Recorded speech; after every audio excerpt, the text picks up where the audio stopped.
Merhaba arkadaşlar, örgü kanalıma hoş geldiniz. Minik bebeklerimiz için kolay ve güzel cimcime modelli bir tığ işi hırka yaptım. Bugün bu hırka anlatımını sizlerle paylaşmak istiyorum. Ben pembe renkler kullanarak kız bebek için yaptım bu hırkayı. Ama siz farklı renkler kullanarak aynı modeli hem erkek bebekler için hem de kız bebekler için yapabilirsiniz. Yetişkinler için de uygun bir model. Hırka örgüsüne yakadan zincir yaparak başlıyoruz. Ben bugün hırka anlatımını 6 aylık bebek ölçüsüne göre yapıyorum. Ama siz bu hırkayı yeni doğan bebek için yapabilirsiniz. 1, 2, 3, 5 her yaş çocuklarınız için yapabilirsiniz. Yeni doğan bebek için yapmak istiyorsanız bu yaka arttırma sırasını benim yaptığımdan 2 sıra önce bitirirseniz yeni doğan bebek için olur. 1 sıra önce bitirirseniz de 3 aylık bebek için olur. Bu yaka arttırma sırasını benim yaptığımdan 1 sıra fazla yaparsanız 1-2 yaş arası çocuklar için olur arkadaşlar. 0-1 yaş için benimle aynı sayıda başlayabilirsiniz. 1 yaşından büyük çocuklar için yapmak istiyorsanız bu yaka başlama zincir sayısını daha fazla başlamanız gerekir. Yakadan düğmeli yaptım. Bakın buraya 3 tane düğme yaptım. Düğme ilikleri yaptım. Buna takarak kullanıyoruz. Ben 3 düğmeli yaptım. Siz tercihinize göre 5-6 düğme de yapabilirsiniz. 4 düğme de yapabilirsiniz. Hırka örgüsünde iplik olarak ben bugün bu ipliği kullandım. Kullandığım iplik üzerinde 100 gram iplikte 330 metre var. İkinci yumak iplikten bu kaldı arkadaşlar. 2 adet ipliğe ihtiyacımız var. Koyu pembe renk olarak da çok az miktarda iplik kullandım. Dediğim gibi ben bugün pembe renk ile yaptım. Siz bu hırka örgüsünü istediğiniz marka iplik ve renkleri kullanarak yapabilirsiniz. Her renk iplik ile çok güzel oluyor. Tığ olarak 5 numara 3 milimetre tığ kullandım. Benim elim çok sıkı değil. Yaptığım örgüler yumuşak oluyor.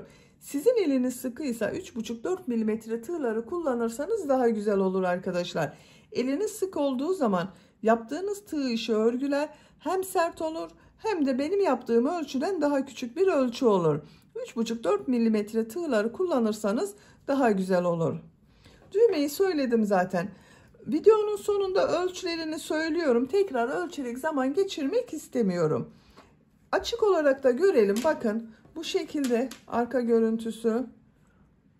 Çok şirin ve kolay bir hırka arkadaşlar. Model olarak da çok kolay. Çok çabuk bitirebileceğiniz bir model. İpliği tığ hazırlayalım. Hep birlikte bu kolay ve güzel tığ işi cimcime model hırkanın örgüsüne başlayalım. Örgü kanalıma abone değilseniz abone olmayı unutmayın lütfen. Örgü kanalıma abone olmak ücretsiz. Örgü kanalıma ücretsiz abone olup orada bulunan zil şeklini dokunarak açık yaparsanız kanalıma video yüklediğim zaman ilk önce size bildirim gelir. Örgülerimden herkesten önce sizin haberiniz olur. İzlediğiniz videolarıma beğeni ve yorumlarınızı yaparsanız çok sevinirim arkadaşlar. Hepinize kolay gelsin. İyi çalışmalar.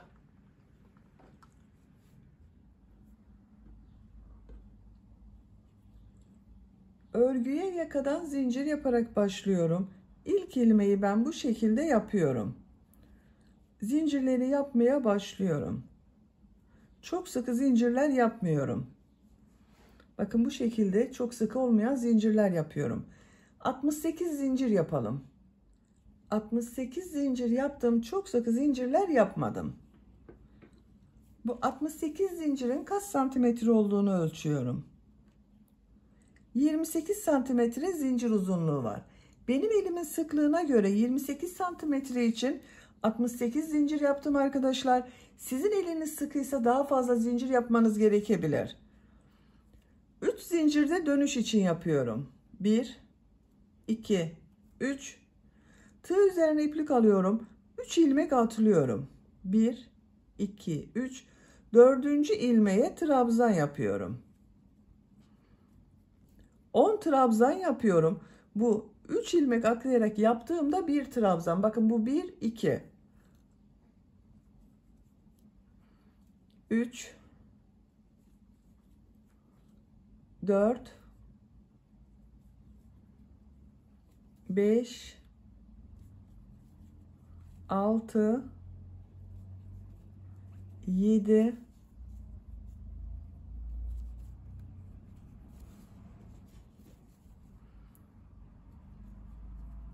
8,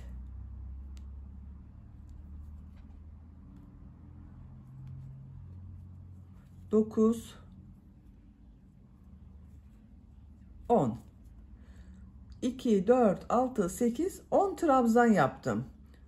Arttırma yeri için 2 zincir yapıyorum. Bu ilmeğe kol bölümü için trabzan yapıyorum. 14 trabzan yapıyorum arkadaşlar.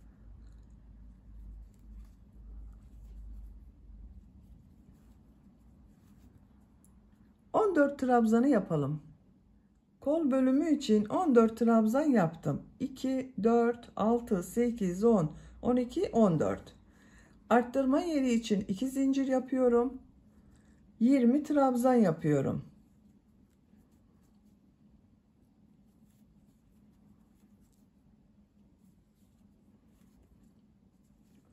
Siz buraya kaç trabzan yaptıysanız buraya yaptığımız trabzanın 2 katı olacak. Ben buraya 10 trabzan yaptım. Buraya 20 trabzan yapıyorum. 20 trabzanı tamamlayalım. 20 trabzan yaptım. Bakın görüntüsü bu şekilde oldu. Arttırma yeri için 2 zincir yapıyorum. Kol bölümündeyim arkadaşlar.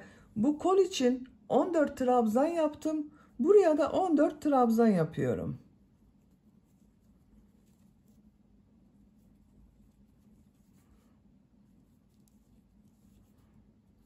14 trabzanı tamamlayalım. Diğer kol bölümü için 14 trabzan yaptım. Arttırma yeri için 2 zincir yapıyorum. 10 trabzan yapıyorum.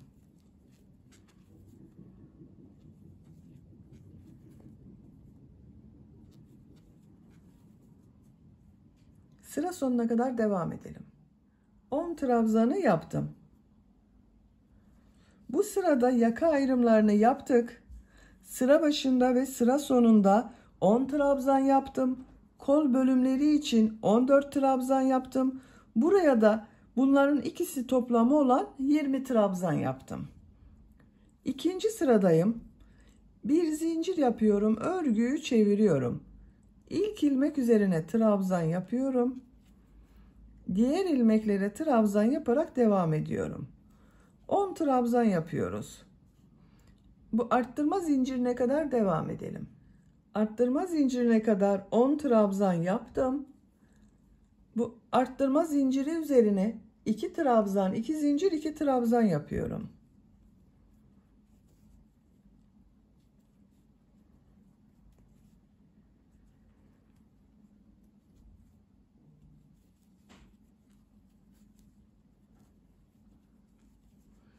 İki trabzan, 2 zincir, 2 trabzan yaptım. Kol bölümünde 14 trabzan yaptım arkadaşlar. 14 trabzan yapıyorum.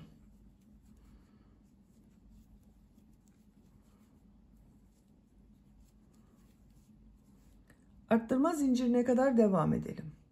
Bu arttırma zincirine kadar trabzanlar yaptım. Bu 2 zincir üzerine 2 trabzan, 2 zincir, 2 trabzan yapıyorum. Arttırmaları 2 trabzan, 2 zincir, 2 trabzan şeklinde yapıyoruz. 2 trabzan, 2 zincir, 2 trabzan yaptım. Diğer ilmeklere trabzan yaparak devam ediyorum. 20 trabzan yaptım, 20 trabzan yapıyoruz.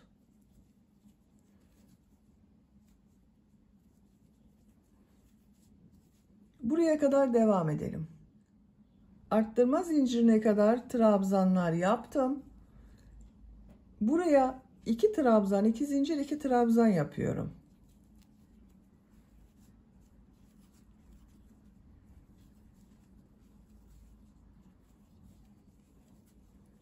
Kol için 14 trabzan yapıyorum. Buraya kadar devam edelim. Buraya kadar trabzan yaptım.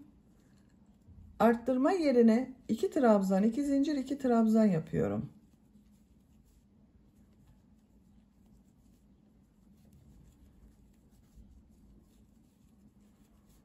Bu 10 ilmek üzerine 10 trabzan yapıyorum. Sıra sonuna kadar devam edelim. Sıra sonuna kadar tamamladım. Sıra sonunda bakın bir alt sırada 3 ilmek atlayarak yaptığım bir trabzan var. Bunun 3. ilmeğe tığ takıyorum. Trabzan yapıyorum. Buraya da 10 trabzan yaptım arttırmadan sonra. Bir zincir yapıyorum. Örgüyü çeviriyorum. Bu sırada yine arttırma yapacağız. Bu arttırma yerlerinde bir trabzan, 2 zincir, bir trabzan şeklinde arttırma yapacağız. İlk ilmeğe trabzan yapıyorum. Diğer ilmeklere trabzan yaparak devam ediyorum. Buraya kadar devam edelim. Arttırma yapacağım yere kadar trabzanları yaptım.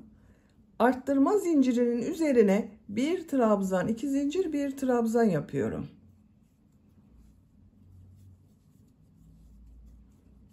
Diğer ilmeklere trabzan yaparak devam ediyorum.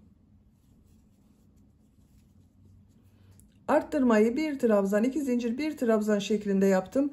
Buraya kadar devam edelim. Arttırma yerine kadar trabzanları tamamladım. Buraya yine bir trabzan, 2 zincir, bir trabzan yapıyorum.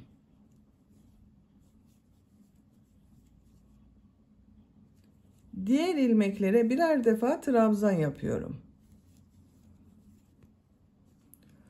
Buraya kadar devam edelim. Bu arttırma yerinde ve bu arttırma yerinde yine bir trabzan, 2 zincir, bir trabzan yapalım. Diğer ilmeklere birer defa trabzan yapalım. Sıra sonuna kadar tamamlayalım. Sıra sonuna kadar tamamladım. Bu sırada bakın bu arttırma yerlerinde bir trabzan, 2 zincir, bir trabzan yaptım. 4. sıradayım. Bir zincir yapıyorum. Örgüyü çeviriyorum. Bu sırada arttırmaları 2 trabzan, 2 zincir, 2 trabzan şeklinde yapıyoruz. İlk ilmek üzerine trabzan yapıyorum. Diğer ilmeklere trabzan yaparak devam ediyorum. Arttırma yerine kadar devam edelim. Arttırma yapacağım yere kadar trabzanları yaptım. Arttırma zincirinin üzerine 2 trabzan, 2 zincir, 2 trabzan yapıyorum.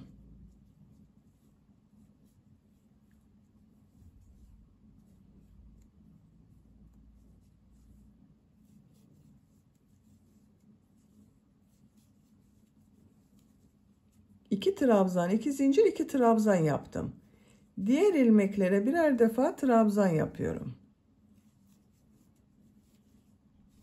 Buraya kadar devam edelim. Arttırma yapacağım yere kadar trabzanları yaptım. Buraya 2 trabzan, 2 zincir, 2 trabzan yapıyorum.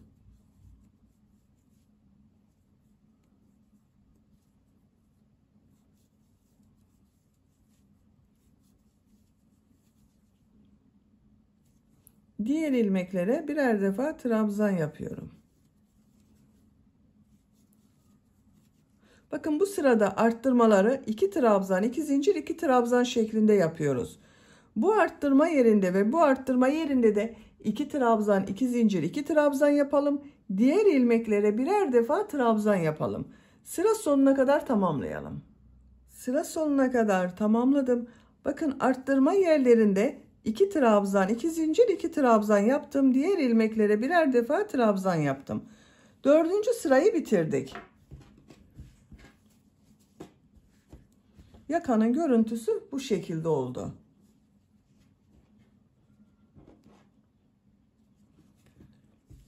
Beşinci sıradayım. Bir zincir yapıyorum. Örgüyü çeviriyorum. İlk ilmeğe trabzan yapıyorum. Diğer ilmeklere trabzan yaparak devam ediyorum. Arttırma yerine kadar devam edelim.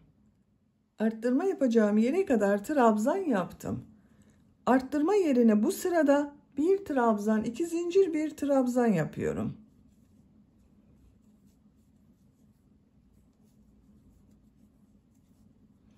Diğer ilmeklere trabzan yaparak devam ediyorum. Arttırmalar bu şekilde devam edecek arkadaşlar. Bir sırada bir trabzan, 2 zincir, bir trabzan şeklinde arttırma yapıyoruz. Bir sonraki sırada 2 trabzan, 2 zincir, 2 trabzan yapıyoruz. Bakın 5. sıradayım. Bir trabzan, 2 zincir, bir trabzan şeklinde arttırma yaptım.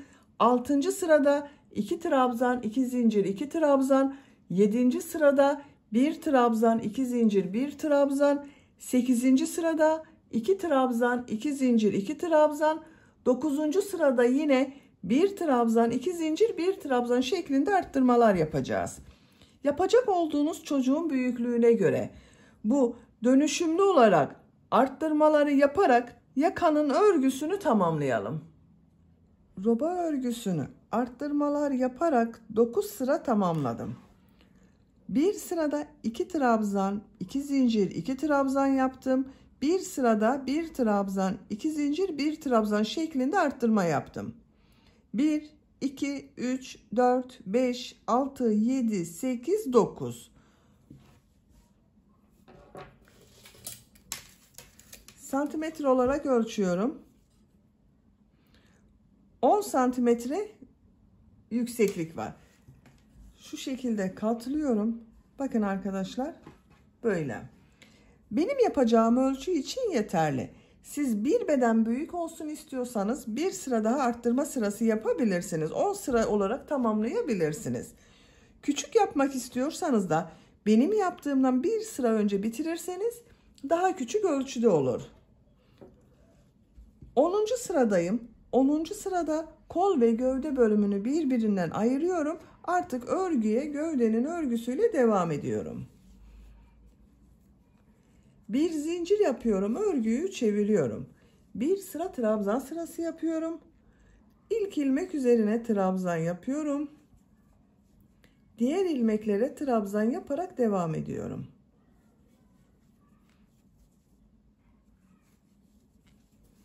Buraya kadar devam edelim. Arttırma yapacağım yere kadar trabzanlar yaptım. Bu 2 zincir üzerine 2 trabzan yapıyorum. Kol altı için bir zincir yapıyorum. Tığ üzerine iplik alıyorum.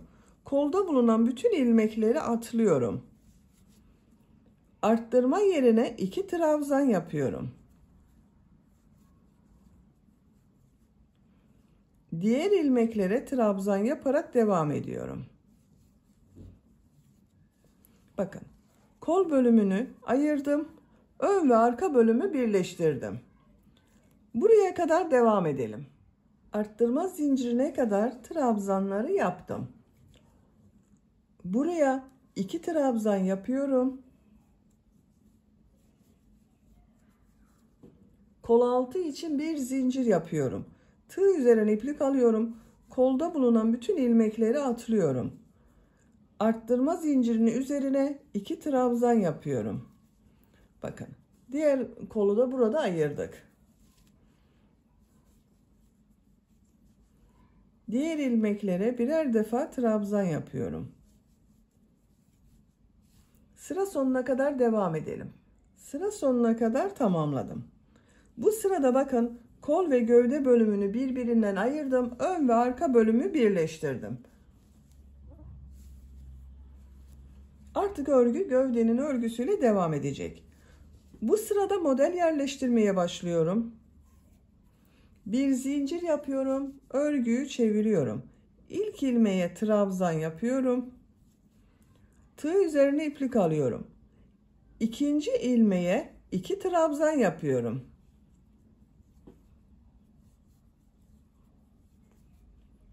Tığ üzerine iplik alıyorum. Bir ilmek atlıyorum. İkinci ilmeğe 2 trabzan yapıyorum.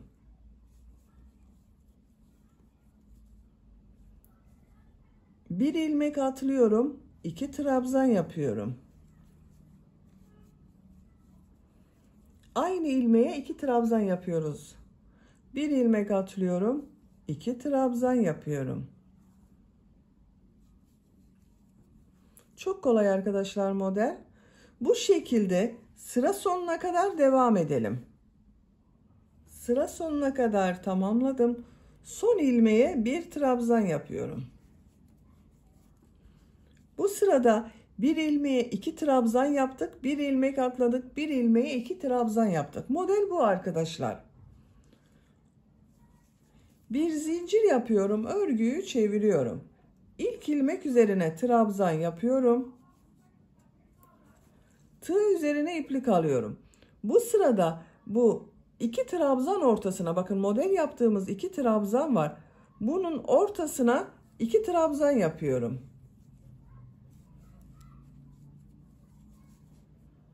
Tığ üzerine iplik alıyorum. Bu iki trabzanın ortasına iki trabzan yapıyorum.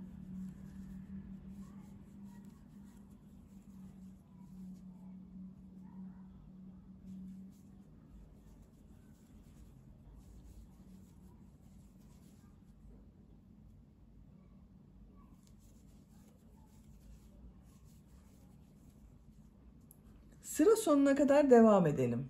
Sıra sonuna kadar tamamladım. Son ilmeğe bir trabzan yaptım. Bir zincir yapıyorum. Örgüyü çeviriyorum.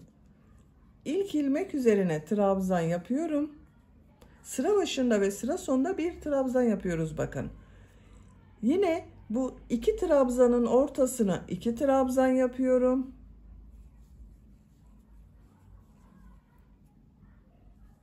Model gördüğünüz gibi çok kolay.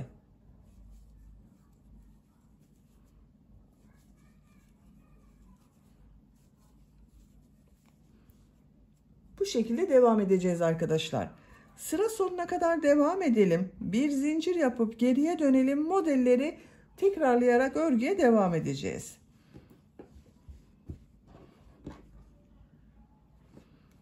Yapacak olduğunuz çocuğun büyüklüğüne ve tercihinize göre bu model sırasını istediğiniz kadar tekrarlayarak gövdenin örgüsünü tamamlayalım. Gövde örgüsünü 18 model sırası yaptım.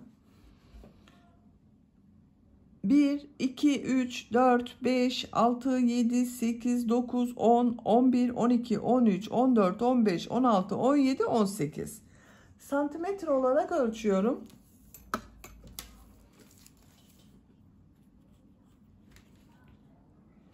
18 santimetre yükseklik var. Tercihinize göre siz bunu 1-2 sıra devam edebilirsiniz veya 1-2 sıra eksik yapabilirsiniz. Bakın görüntüsü bu şekilde oldu.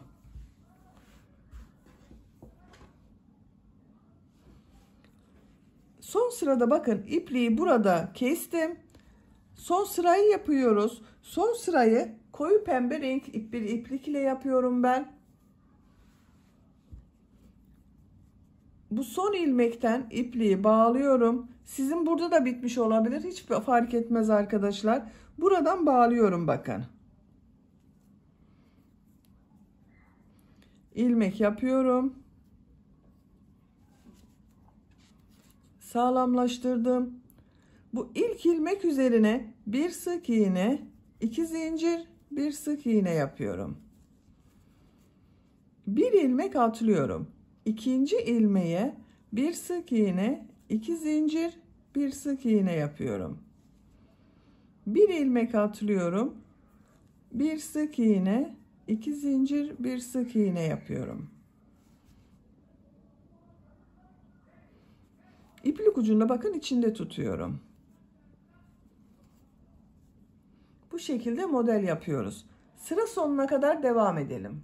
Sıra sonuna kadar pıtırcık modellerini yaptım. Bakın görüntüsü böyle oldu. Ön patlardayım. Ön patta da pıtırcık modeli yapıyorum. Bakın bu ilk ilmeğe bir sık iğne, 2 zincir, bir sık iğne yapıyorum. Bir ilmek atlıyorum, bir sık iğne, 2 zincir, bir sık iğne yapıyorum. Trabzan boşluğunu atlıyorum. Bir sık iğne, 2 zincir, bir sık iğne yapıyorum. Bu ilmeğe de bir sık iğne, 2 zincir, bir sık iğne yapıyorum. Trabzan boşluğunu atlıyorum. Bir sık iğne, 2 zincir, bir sık iğne yapıyorum. Bu ön patta bu yakanın buraya ben düğme iğneyi yapmak istiyorum. Onun için bakın bu kol ayrımı yaptığım bu sıra var. Buraya kadar pıtırcık modelleri yaparak devam edelim. Pıtırcık modelleri yaparak buraya kadar tamamladım. Bakın kol ayrımını yaptığım sıradayım. Görüntüsü böyle oldu. Buraya 3 tane düğme iliği yapmak istiyorum. İşaretleri yapalım. Birisini bakın bu kol ayrımı yaptığım sıraya yapıyorum.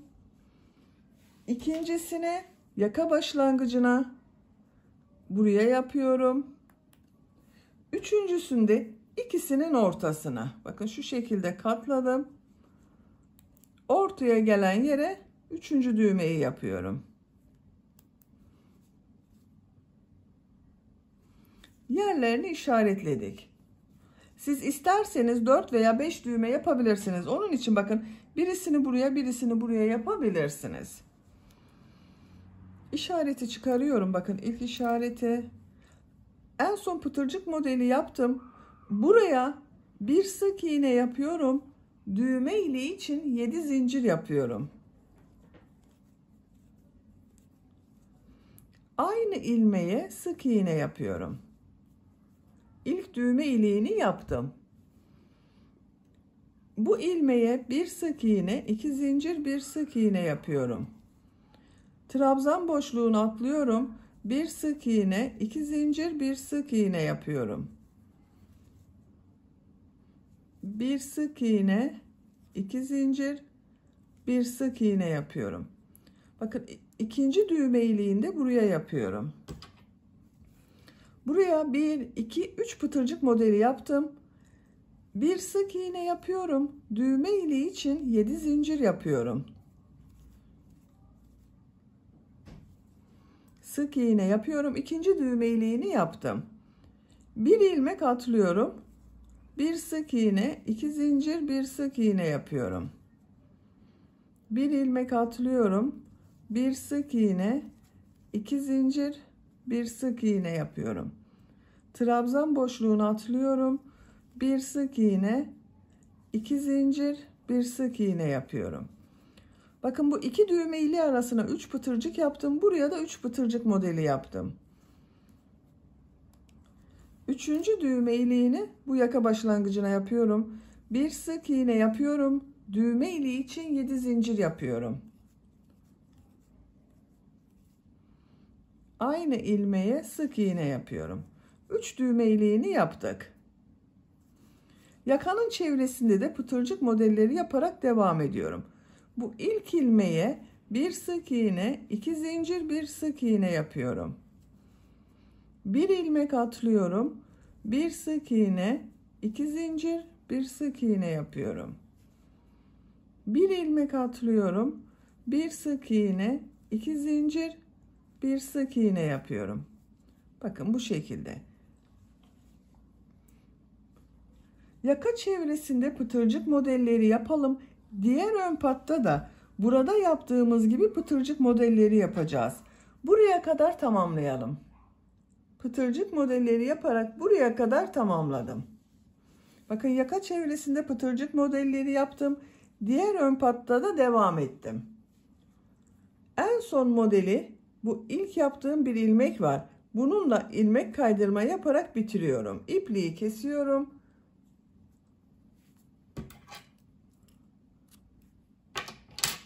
İlmek içinden çekiyorum. Bakın çok güzel oldu. Buraya düğme iliği yapmadım. Buraya zaten 3 tane düğme iliği yaptık. Buraya düğme dikeceğiz.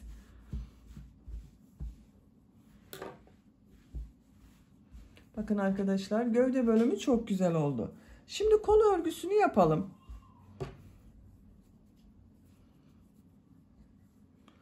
Kol altından bulunan bakın bu ilmekten ipliği bağlıyorum. Herhangi bir ilmek üzerinden bağlayabilirsiniz. Buradan bir ilmek yapıyorum. Bir sıra trabzan sırası yapacağız. Modelleri yapacağız. Modelleri yapmadan önce bir sıra trabzan sırası yapıyorum. Bakın buradaki trabzan devam edecek. Onun devam etmesi için bakın örgüyü çeviriyorum. İlk ilmek üzerine trabzan yapıyorum. Diğer ilmeklere trabzan yaparak devam ediyorum. Her ilmek üzerine bir trabzan yapıyorum. Sıra sonuna kadar devam edelim. Sıra sonuna kadar trabzan yaptım. Son ilmeğe de trabzan yaptım. Kol altında bulunan bu ilmek ile ilmek kaydırma yaparak sırayı birleştiriyorum. Örgüyü çeviriyorum. Örgüyü çevirerek örüyorum arkadaşlar. Burasıyla aynı olsun diye bakın Örgüyü çevirerek örüyorum. İlk ilmek üzerine ilmek kaydırma yapıyorum. 3 zincir yapıyorum. Aynı ilmeğe trabzan yapıyorum. 2 trabzan yaptım. Bakın bu 3 zincirde bir trabzan oldu. Bir ilmek atlıyorum. 2 trabzan yapıyorum. Aynı ilmeğe 2 trabzan yapıyoruz. Burada yaptığımız modeli yapıyoruz. Bir ilmek atlıyorum. Aynı ilmeğe 2 trabzan yapıyorum. Bir ilmek atlıyorum. 2 trabzan yapıyorum. Sıra sonuna kadar devam edelim. Sıra sonuna kadar modelleri yaptım. Son yaptığım modeli, ilk yaptığım bakın bu model ile boşluğa tığ takarak ilmek kaydırma yapıyorum, birleştiriyorum. Bu sırada modelleri yerleştirdik. İkinci sıradayız. Bakın kol örgüsünde örgüyü çeviriyorum. Siz isterseniz bakın buraya üst zincir yapıp modele devam edebilirsiniz. Ama o zaman bu kol örgüsü ile gövde örgüsü farklı olur arkadaşlar, görüntü olarak. O farklı olmasın diye onun için bakın örgüyü çeviriyorum. Bu ilk model ortasına boşluğa tığ takıyorum. İlmek kaydırma yaparak geçiyorum. 3 zincir yapıyorum. Aynı ilmeğe trabzan yapıyorum bakın. İlk modelimin ortasına modeli yaptım. Bu 2 trabzan ortasına 2 trabzan yapıyorum. Trabzan ortasına 2 trabzan yapıyorum. Sıra sonuna kadar devam edelim. Sıra sonuna kadar modelleri yaptım. İlk model ile ilmek kaydırma yaparak birleştiriyorum. Örgüyü çeviriyorum. İlk modelin ortasına boşluğa ilmek kaydırma yapıyorum. 3 zincir yapıyorum. Aynı boşluğa trabzan yapıyorum. Diğer 2 trabzan ortasına 2 trabzan yapıyorum. 2 trabzan ortasına 2 trabzan yapıyorum. Bakın kol örgüsü bu şekilde devam edecek. Kolun örgüsünü gövdenin sırası kadar da yapabilirsiniz. 1 veya 2 sıra eksik de yapabilirsiniz. Kolun örgüsünü yapacak olduğunuz çocuğun büyüklüğüne göre tamamlayalım. Kol örgüsünü 17 model sırası yaptım. 1, 2, 3, 4, 5, 6, 7, 8, 9, 10, 11, 12, 13, 14, 15, 16, 17. Gövde bölümünü 18 model sırası yaptım. Kol bölümünü gövde bölümünden bir sıra eksik yaptım. 17 sıra yaptım. Şu şekilde bakın, görüntüsü böyle. Santimetre olarak ölçüyorum. 16 santimetre kol altı yüksekliği var. Benim tercihime göre bu yeterli arkadaşlar. Siz isterseniz 1-2 sıra modellere devam edebilirsiniz. Diğer kol örgüsünü ben yaptım. Bakın bu şekilde bitirdim. Kol ucunu bu şekilde yaptım. Şimdi bu kol ucunu sizinle birlikte yapalım. Bakın en son ilmek kaydırma yaparak sırayı birleştirdim. Bir zincir yapıyorum. İlk ilmeğe sık iğne yapıyorum. Bir ilmek atlıyorum. 3 ilmeğe sık iğne yapıyorum.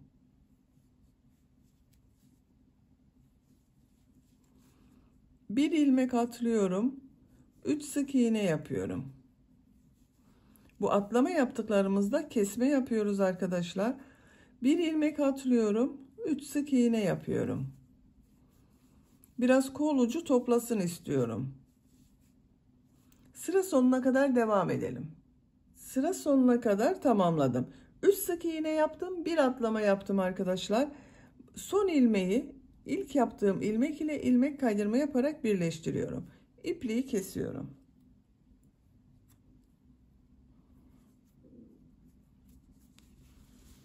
Bakın bu şekilde topladı, biraz daha bir dar kol oldu. Şimdi kol ucunu yapıyorum. Bu kenarda yaptığım çıtırcık modellerini yapıyorum. Bu ilmekten ipliği bağlıyorum. Şu şekilde bakın ilmek yaparak bağlama yapıyorum bu sefer.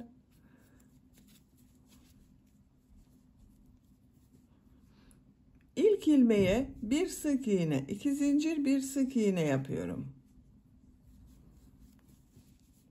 Bir ilmek atlıyorum. Bir sık iğne, 2 zincir, bir sık iğne yapıyorum. Bir ilmek atlıyorum. Bir sık iğne, 2 zincir, bir sık iğne yapıyorum. Sıra sonuna kadar devam edelim. Sıra sonuna kadar modelleri yaptım. İlk ilmek ile ilmek kaydırma yaparak birleştiriyorum. İpliği kesiyorum, ben kestim. İlmek içinden çekiyorum. Bakın arkadaşlar, bu şekilde oldu. Hırkanın örgüsünü bitirmiş oldum. Bakın çok güzel oldu. Şimdi yakasının buraya da düğmesini dikip kullanabiliriz. Bitmiş olarak size ölçülerini söylüyorum. Kol altının buradan gövde genişliğini ölçüyorum. 25 santimetre. Yüksekliğini ölçüyorum. Kol altından gövde yüksekliği 19 santimetre. Omuzdan yükseklik 31 santimetre. Kol yüksekliğini ölçüyorum. 27 santimetre. Kol altından yükseklik 17 santimetre. 6 aylık bebek için yaptım, çok güzel oldu. Beni dinlediğiniz ve izlediğiniz için hepinize çok teşekkür ederim. Örgü kanalıma abone değilseniz abone olmayı unutmayın lütfen. Örgü kanalıma abone olmak ücretsiz. Örgü kanalıma ücretsiz abone olup orada bulunan zil şeklini dokunarak açık yaparsanız kanalıma video yüklediğim zaman ilk önce size bildirim gelir. Örgülerimden herkesten önce sizin haberiniz olur. İzlediğiniz videolarıma beğeni ve yorumlarınızı yaparsanız çok sevinirim arkadaşlar. Sizlerle yeni örgülerde görüşmek dileğiyle. Hoşça kalın, sevgiyle kalın.